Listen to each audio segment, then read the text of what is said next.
Mateus, capítulo de número 16 e versículo 18. Sinto inspiração nessa noite para vos falar sobre o tema, a história da igreja pelos séculos.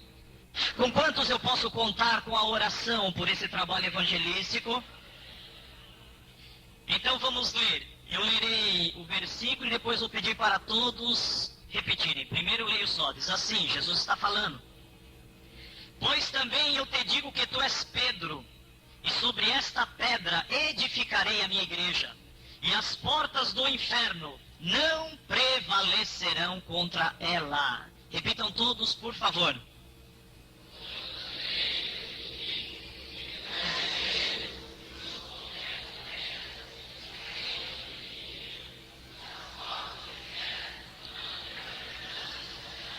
Amém. Vamos orar. Querido Jesus, a tua presença é viva e poderosa. Que teu Espírito Santo possa vir gerar-nos edificação, alegria, poder, gozo na alma. Fala com cada um de nós pela tua palavra. É para a tua glória na autoridade do teu santo nome. Amém. Aleluia. Podeis assentar no nome do Senhor. Jesus disse: edificarei a minha igreja, e as portas do inferno não prevalecerão contra ela. Aleluia! Eu quero usar esse tema. Meus queridos irmãos, esta igreja viva e poderosa que está aqui, representada pelos obreiros de Deus aqui nesta noite, é uma igreja que tem vencido os obstáculos. Transpondo os séculos, essa igreja está aqui porque é uma igreja vitoriosa na autoridade do nome do Senhor Jesus Cristo. É uma igreja vencedora. Essa igreja vitoriosa que está aqui, nós pertencemos a ela. É uma igreja que nasceu na cruz do Calvário. Quando o sacrifício de Cristo foi aceito diante de Deus, por propiciação pelos nossos pecados. Essa igreja que nasceu na cruz do Calvário, ela já existia antes nos planos de Deus, nos desígnios de Deus, no coração de Deus Pai Todo-Poderoso. E assim como um dia o primeiro Adão recebeu um sono da parte de Deus, foi cerrada uma de suas costelas, e trouxeram a mulher, e ele disse: esta sim é osso dos meus ossos e carne da minha carne, será chamada varoa. O segundo Adão também, quando estava na cruz, recebeu o sono da morte, morreu, foi transpassado, jorrou sangue e água, e Deus trazia para o segundo Adão uma igreja comprada e lavada no seu sangue remidor. Aleluia! Quando essa igreja se levantou, Jesus sabia o que a igreja iria passar, as barreiras, as dificuldades, os obstáculos que essa igreja teria que passar. Parece que eu vejo o diabo contemplando aqueles discípulos, após a morte do Senhor e a sua ressurreição, e o diabo talvez rindo, o inferno todo rindo e dizendo: são esses que vão tocar essa igreja? São esses que Jesus disse: edificarei a minha igreja, as portas do inferno não prevalecerão? Esse Pedro que negou ele? Esse João que o seguiu de longe, o deixando na hora da crucificação? Esse Tiago que abandonou? Esses aí eu dou um assoprão e acabo com eles. Mas parece que eu vejo Jesus se virando para os discípulos e dizendo: mas tem uma coisa, é no meu nome que vocês irão. O inferno começa a recuar, e Jesus diz: em meu nome expulsarão os demônios, em meu nome falarão novas línguas, em meu nome, se beberem alguma coisa mortífera, não lhe fará dano algum, em meu nome pegarão na serpente, em meu nome porão as mãos sobre os enfermos e os curarão. E os discípulos se animaram, porque é no nome de Jesus. Mas o Senhor, olhando para os discípulos e para a igreja, ele sabia o que a igreja ia passar. Os moinhos, as ciladas do diabo preparado para a igreja. E Jesus disse: ficai em Jerusalém até que do alto sejais revestidos do poder de Deus. E eles ficaram em Jerusalém buscando poder. Jesus havia prometido batismo com o Espírito Santo e com fogo. João Batista disse: eu vos batizo com água, mas após mim vem vindo um que é muito mais poderoso do que eu, cujas sandálias eu não sou digno de desatar. E ele, quando chegar, vocês vão ver, eles vos batizará com o Espírito Santo e com fogo. A palavra batismo significa imersão.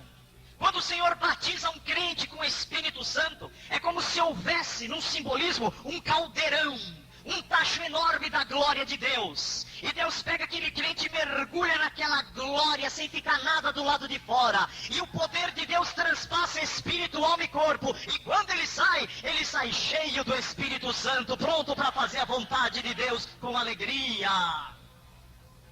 Aleluia, e se cumpriu em Atos 2. O batismo com o Espírito Santo veio, línguas de fogo, cheios do Espírito Santo, e ali se levanta a igreja vitoriosa. Nasceu na cruz do Calvário, mas foi inaugurada no dia do Pentecoste, debaixo de fogo e poder.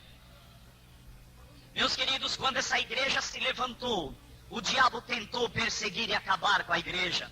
Do ano 1º ao ano 300, os imperadores ficaram endemoniados totalmente e começaram a perseguir os servos do Senhor Jesus Cristo, os cristãos, os seguidores da palavra de Deus e da verdade. Imperadores como Nero, Calígula, Cláudio, Vespasiano, Marco Aurélio, Trajano, homens terríveis, Domiciano, sangue sedento, perseguindo os seguidores de Jesus Cristo. Mas quanto mais crentes morriam, mais a igreja se multiplicava. O sangue era semente. Quanto mais crente padecia, mais multidão levantava a mão e aceitava o Senhor Jesus como Salvador. Naqueles dias os nossos irmãos foram massacrados. Os crentes eram jogados na arena, os cristãos eram jogados na arena. Eram pendurados em postes e atiravam fogo neles. Eram jogados na masmorra. Era usado todo tipo de atrocidade para acabar, para destruir, para aniquilar ao pouco a vida daqueles que serviam ao Senhor Jesus Cristo. A igreja estava fortemente perseguida.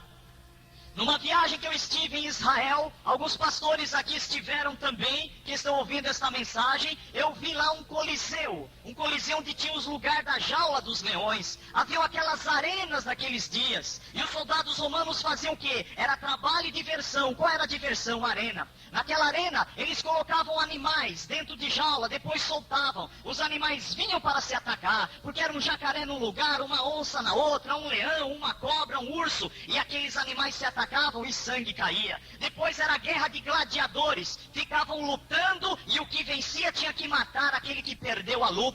E aquele círculo lotado, endemoniado, o povo bebendo e dando risada. Depois jogavam os escravos para os leões comer. Os escravos caíam na arena e ficavam chorando de medo. Chegavam diante da tribuna, na parte onde sentava o imperador, as pessoas importantes da época, e dizia: Senhor imperador, o Senhor é Deus, mas me perdoa, me tira daqui que eu estou com medo de morrer. E todo aquele povo ficava dando risada e zombando daquele escravo. De repente o imperador dizia: abram as jaulas, e os leões vinham, e aquele escravo estava: não, eu não quero morrer, e morria trucidado. Mas quando ele jogava os cristãos era diferente. Os cristãos não se dobravam, o cristão não pedia clemência, o cristão não dizia que o imperador é rei, o cristão dizia: pode vir, leão, porque você vai apressar um servo de Deus entrar nos portais da eternidade, glorificando o nome de Jesus Cristo. Aleluia, os leões vinham, estraçalhava. O imperador se levantava e dizia: mas por que esse povo não pede clemência? Por que eles não pedem misericórdia? Por que eles não choram? E a assessoria dizia: imperador, eles são servos de Jesus Cristo. Esse povo não tem medo de nada. Eles morrem cantando alegre, glorificando o Deus dele, sabendo que vai encontrar com ele lá na eternidade. Aleluia, aleluia, aleluia. A perseguição foi grande. Quando o diabo viu que pela perseguição, matando e perseguindo a igreja, ele não conseguia aniquilar a obra de Deus, do ano 1º ao ano 300, ele mudou a tática. Ele começou a matar os líderes. Ele começou a perseguir os líderes da igreja. Nero, um homem pederasta, endemoniado, louco, atirou fogo em Roma. E culpou os cristãos de haverem atirado fogo em Roma. Naqueles dias o livro de Atos dos Apóstolos encerra com a prisão domiciliar do apóstolo Paulo em Roma. Mas segundo a história da igreja, Paulo ainda foi libertado daquela casa e estava voltando para Israel. Nero culpou os cristãos e o apóstolo foi preso para ser decapitado. Eu imagino Paulo sendo trazido pelos seus algozes para colocar a cabeça na guilhotina para ser decapitado. O diabo pode ter pensado: vou acabar com Paulo e essa igreja vai acabar. Mas não, Paulo já sabia que ia morrer. Ele escreveu para Timóteo dizendo: o tempo da minha partida já é chegado. Estou sendo oferecido por aspersão de sacrifício, Timóteo, mas tem uma coisa: combati o bom combate, acabei a carreira e guardei a fé. Desde já a coroa da justiça já me está preparada, e não somente a mim, mas a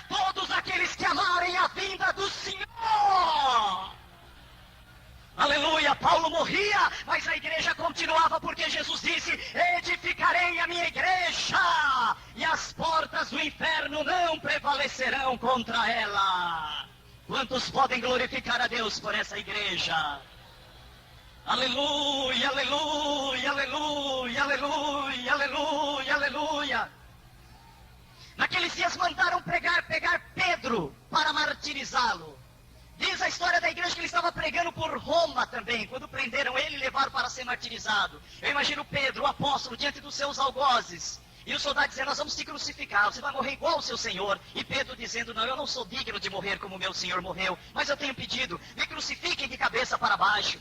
Eu imagino que quando Pedro estava sendo crucificado, sendo rasgado o seu corpo, sangue caindo, ele lembrava das palavras de Jesus dizendo, ó Simão, Simão, quando tu eras novo, tu ia para onde queria, tu mesmo se cingias, mas sendo idoso, estenderás a mão e outro te cingirá, e será levado para onde não queira ir. Era Pedro que estava glorificando a Deus com essa morte, mas eu imagino Pedro morrendo de cabeça para baixo, dizendo, Jesus, eu te neguei, mas agora estou dando a minha vida por ti, me recebe na tua glória.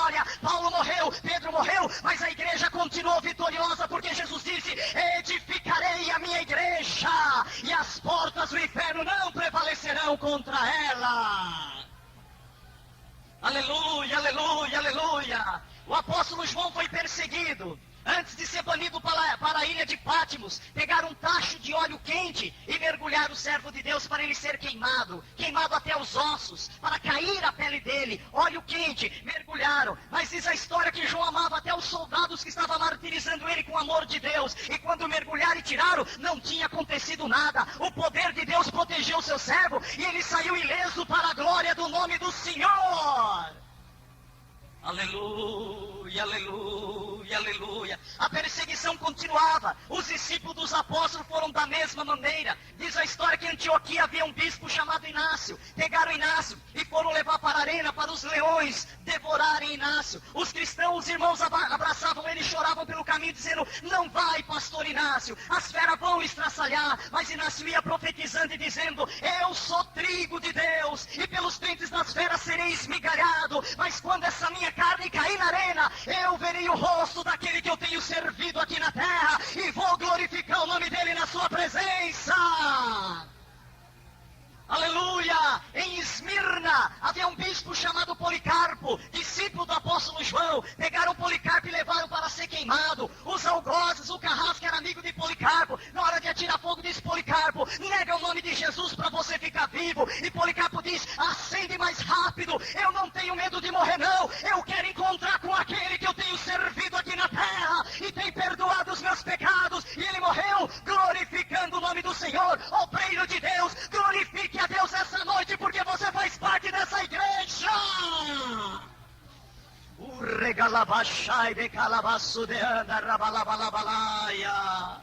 Glória a Deus. Do ano 300 ao ano 500, o diabo mudou de tática. No ano 300 parou a perseguição. Um imperador chamado Constantino, quando ia fazer uma guerra fora de Roma, na Ponte Milvia, ele teve uma visão, e ele viu em cima do sol poente uma cruz, e uma voz dizia, sobre o símbolo desta cruz, ganharás a guerra. Ele usou o símbolo do cristianismo, que é a cruz, e foi e venceu a guerra. Quando ele voltou, ele disse, todo mundo é obrigado a ser cristão. Implantou o cristianismo. O mundo todo entrou para dentro das igrejas, as igrejas cristãs. O mundanismo entrou na igreja. As igrejas se tornaram luxuosas, templos pomposos. O povo perdeu o temor, perdeu a alegria do Espírito Santo, perdeu falar em línguas. O mundanismo estava dentro da igreja. De qualquer jeito era obrigado a ser cristão. Se cumpria direitinho a mornidão espiritual no meio do povo. Servia muito bem a carta que o Senhor Jesus mandou dizer à igreja de Laodiceia, dizendo, isto diz o Amém. A testemunha fiel e verdadeira, o princípio da criação de Deus. Eu sei as tuas obras, que não és frio nem quente. Oxalá foras frio ou quente, mas porque tu não és frio nem quente, é morno, vomitar-te-ei da minha boca. Como dizes, rico sou, estou enriquecido e de nada tenho falta, e não sabes que és um desgraçado, e miserável, e pobre, e cego e nu? Aconselho-te que de mim compre ouro provado no fogo, para que te enriqueça, e vestidos brancos para que te vista, e escondas a vergonha da tua nudez, e unja os teus olhos com com colírio, para que veja. Eu repreendo e castigo a todos quanto amo. Sê pois zeloso e arrepende-te. Eis que estou à porta e bato. Se alguém ouvir a minha voz e abrir a porta, entrarei em sua casa e cearei com ele, e ele ceará comigo. Aquele que vencer, lhe concederei que se assente comigo no meu trono, assim como eu venci e me assentei com meu Pai no seu trono. Quem tem ouvidos, ouça o que o Espírito diz às igrejas. Aleluia, aleluia, aleluia, glória a Deus. Do ano 500 ao ano 800, começa a aparecer o papado na terra. Aparecem dois papas liderando, um na Itália, outro em Constantinopla. De repente, um papa só passa a ser o líder. Do ano 500 ao ano 800 é o tempo do papado. O papa se levanta e começa a extorquir financeiramente as pessoas. As pessoas tinham que vender propriedades, fazendas, casas, tudo para trazer dinheiro ao Papa, para que pudesse ficar pouco tempo no purgatório e depois entrar no céu. O Papa introduziu as velas. O Papa introduziu confessar a ele as culpas e pecado. O Papa começou a dizer que ele tinha chaves do reino dos céus e ele podia abrir e fechar e colocar lá dentro quem ele quisesse. Quem dava muito dinheiro era para ficar pouco tempo no purgatório e depois ir para o céu. Quem dava pouco dinheiro ficava no purgatório e depois ia para o inferno. Mas o interesse era tirar o que as pessoas tinham. Era o tempo do papado, mas a igreja foi se levantando. A igreja foi saindo de junto de Roma. O povo foi se separando. Servir a palavra de Apocalipse quando Deus diz para o seu povo: sai do meio dela, povo meu, não se contamine com os pecados da Babilônia. A igreja começa a aparecer, a igreja começa a fluir. Sabe por quê? Porque Jesus disse: edificarei a minha igreja e as portas do inferno não prevalecerão contra ela. Do ano 800 ao ano 1200, o Papa se torna cruzadista. Não cruzadista como eu sou. Cruzadista de invadir cidades, de saquear os povos, de tomar propriedades, de tomar casa. O Papa se torna mais poderoso do que o imperador, que dominava na Europa todinha. A Europa não tinha divisão de países, não tinha divisão nenhuma. O Papa era poderoso. Do ano 800 ao ano 1200 se levanta outra perseguição. Nos dias de hoje, a informação nos diz do mundo que a maior catástrofe da história, o maior massacre, é a perseguição de Hitler contra os judeus, que matou cerca de quase 4 a 5 milhões de judeus, em campo de concentrações, em câmara de gás, em muitos tipos de flagelo. Mas isso é uma mentira muito grande. A maior perseguição da história foi a perseguição dos nossos irmãos, liderada pelo papado. Os nossos irmãos eram conhecidos nessa época como anabatistas, como puritanos, como valdenses, como albigenses. Esse era o nome de quem lia a Bíblia no latim e saía pregando a palavra de Deus conforme ela é, conforme a verdade. E esses servos de Deus foram duramente perseguidos. Nas catacumbas de Roma, hoje em dia, existem mais de 3 milhões de túmulos lá, que registram martírio e perseguição do papado. Hoje em dia se pergunta para o Papa, que vive falando de paz, quando visita o Brasil e outros países sendo Papa, o que o senhor fala dos seus ancestrais, que perseguiram e mataram tantas pessoas? Ele diz: isso é coisa do passado, eu não quero comentar. Ele não quer comentar, mas Deus quer comentar esse assunto. O Papa quer deixar de lado, mas Deus não vai deixar de lado a morte dos nossos irmãos. O Papa quer deixar para depois, quer pôr pano quente, mas Deus não vai pôr pano quente. Babilônia vai beber do cálice da ira de Deus, o Todo-Poderoso, pelo sangue daqueles que morreram por causa desta palavra que está sendo pregada nessa noite. Aleluia! A Bíblia diz no Apocalipse, na segunda taça do juízo de Deus, que as águas da terra no tempo do fim se transformarão em sangue. Já nos Estados Unidos tem uma praga, uma peste chamada maré vermelha, em que a água começa a se transformar como sangue, rouba todo o oxigênio e mata todo ser vivo onde aparece essa maré vermelha. Mas a tua Bíblia, a minha Bíblia diz que quando as águas da terra começarem a se transformar em sangue, uma multidão de vestes brancas lá no céu vai chegar diante do trono de Deus, vai se prostrar e vai dizer: justo és tu, ó santo dominador, porque lá na terra derramaram o sangue dos seus santos e profetas, e tu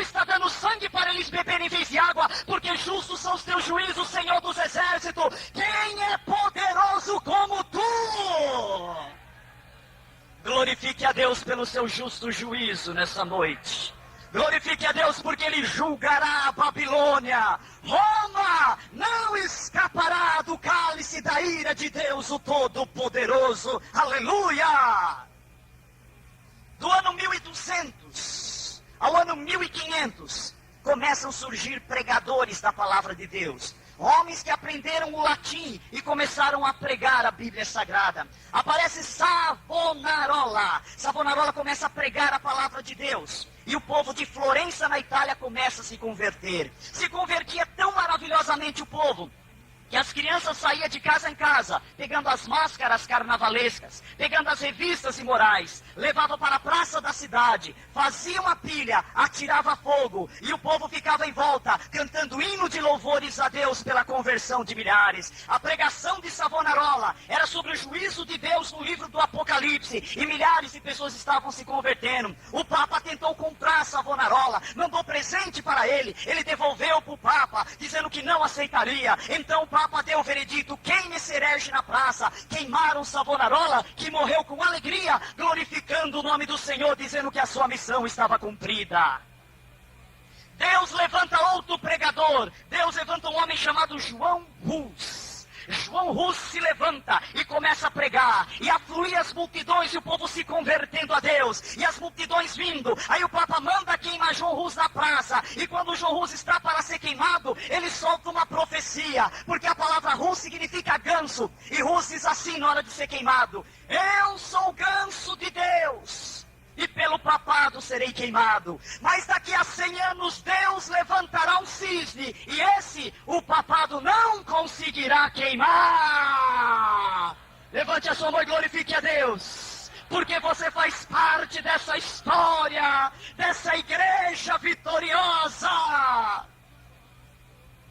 Passou-se 99 anos segundo o calendário, e um monge, um alemão, da cidade de Wittenberg, que era o brilho da universidade daqueles dias, que era o brilho da igreja católica, chamado Martinho Lutero, abriu a Bíblia e recebeu a revelação de Deus, que a salvação, ela é pela fé, que a salvação não é por obras. Martinho Lutero se levantou cheio do Espírito Santo e colocou no mosteiro de Wittenberg 95 teses contra o papado, dizendo para todo o povo que lesse, e o povo foi ler, e as teses dizia: a salvação não é isso que o Papa está falando, a salvação não é pelas velas, a salvação não é por propriedade que dá o Papa, a salvação não é isso que o Papa tem a chave, a salvação não é nada disso, a salvação é uma coisa só, a salvação é através da fé em nosso Senhor e Salvador Jesus Cristo. Só Ele salva.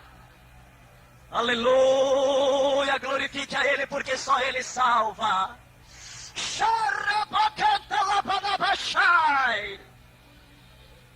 Aleluia, aleluia, aleluia, aleluia. Quando o papado ficou sabendo disso, Leão X, olha o título do Papa, Leão X, mandou perseguir Martinho Lutero e marcar uma reunião na cidade de Worms. Leão X é substituído por Clemente VIII, se eu não me engano. E o Papa marca uma reunião na cidade de Worms e convida o imperador Carlos V.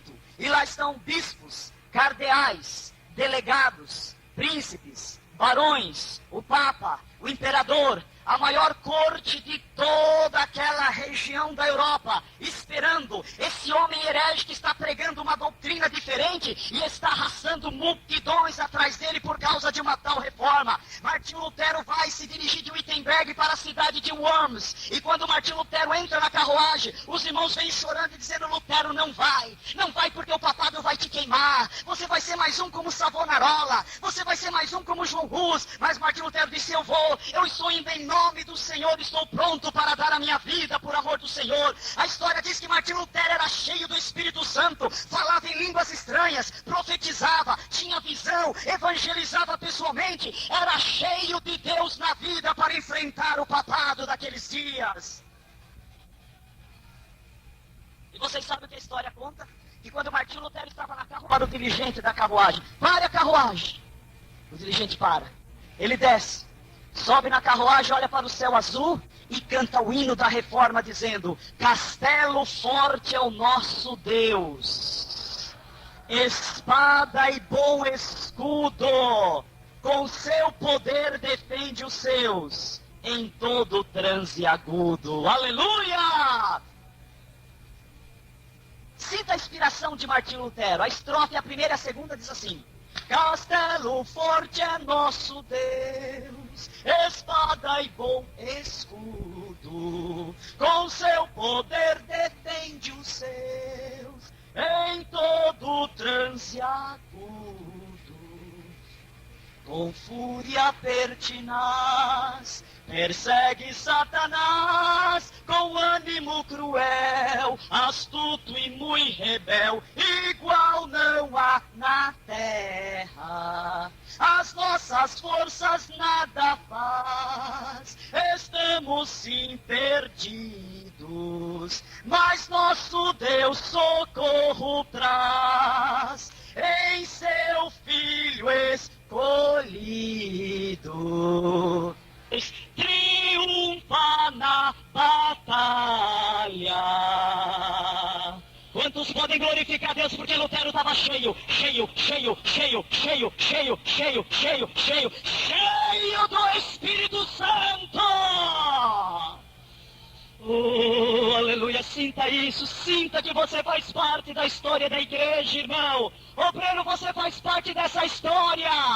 Alegra-te porque você faz parte dessa história, meu irmão, minha irmã. Aleluia!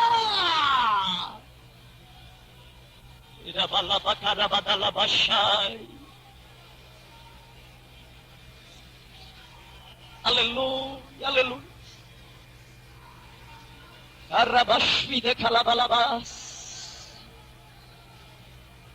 Quando Lutero chega na cidade de Worms, ele passou a noite toda em oração para ser julgado no outro dia. Ele não dormiu aquela noite.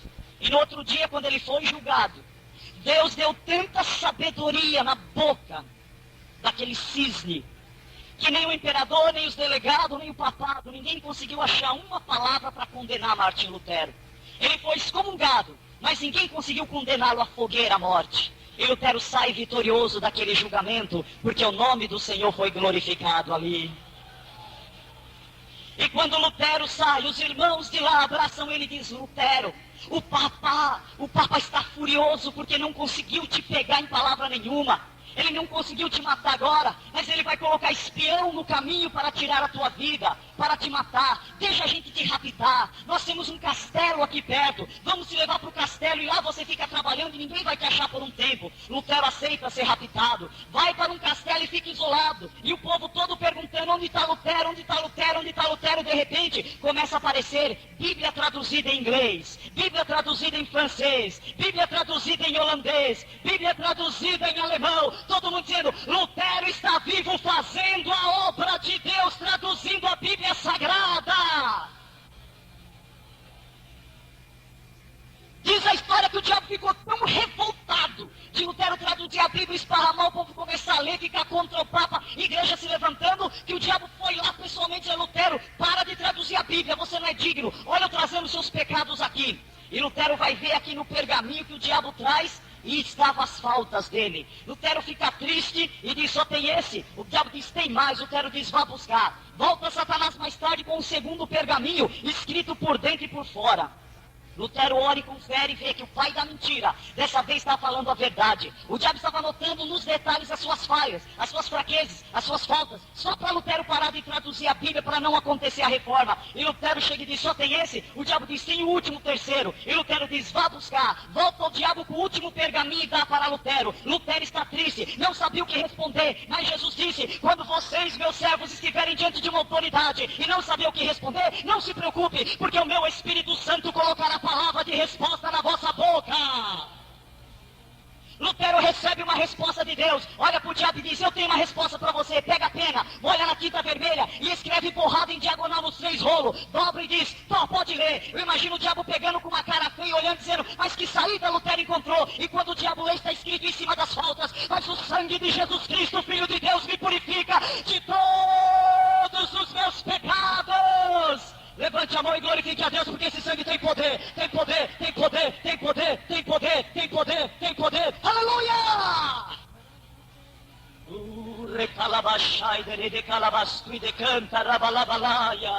Oh, glória seja dada ao nome do Senhor, porque esse sangue está aqui. Esse sangue te cobre, obreiro de Deus. Esse sangue é a vitória da igreja. Esse sangue tem poder. É através desse sangue que nós vencemos o diabo. E eu já estou encerrando. No ano 1600, os protestantes, a Alemanha se torna protestante, a França se torna protestante, a Holanda. Os protestantes se armam e dizem, perseguição não, agora a gente não aceita mais. Agora a gente não aceita mais. Aí começa a parar a perseguição. Do ano 1700 ao ano 1900, Deus começa a converter a Europa, converter os Estados Unidos e levantar homens cheios do Espírito Santo e do poder de Deus. Deus levanta Moody, Deus levanta Spurgeon, Deus levanta Finney, Deus levanta John Wesley, Deus levanta Carlos Wesley, Deus levanta Whitefield, Deus levanta Jonathan Edwards, e o mundo começa a ser sacudido pela pregação poderosa da mensagem do Senhor Jesus Cristo. Aleluia! A Bíblia estava na mão da igreja, e a igreja estava pregando, andando e pregando, andando e pregando, andando e pregando. Aleluia! Do ano 1700 ao ano 1900 foi a explosão da pregação no mundo. Mas no ano 1900, parece que eu vejo Deus andando em volta do globo terrestre. E Deus dizendo, tem um avivamento grande no mundo, mas eu vou escolher um país que vai ser o celeiro. O celeiro dos homens cheios de Espírito Santo e mulheres que eu vou levantar. Eu vou escolher um país. E Deus vem para a América do Sul. E Deus olha para um país no mapa simples chamado Brasil. E Deus toca lá na Suécia dizendo, Gunnar Wing e Daniel Berg, vai para o Brasil que eu vou levantar um exército lá cheio do meu Espírito para fazer a minha obra na face da terra. Quem pode glorificar Deus porque faz parte desse exército? Quem pode glorificar Deus agora? Mas glorifique com vontade, glorifique com gozo na alma. Oh, aleluia, aleluia, aleluia. Olha, Deus, vai lá, Daniel Berg, vai lá, Gunnar Wing. Eu vou levantar um povo lá cheio do meu Espírito.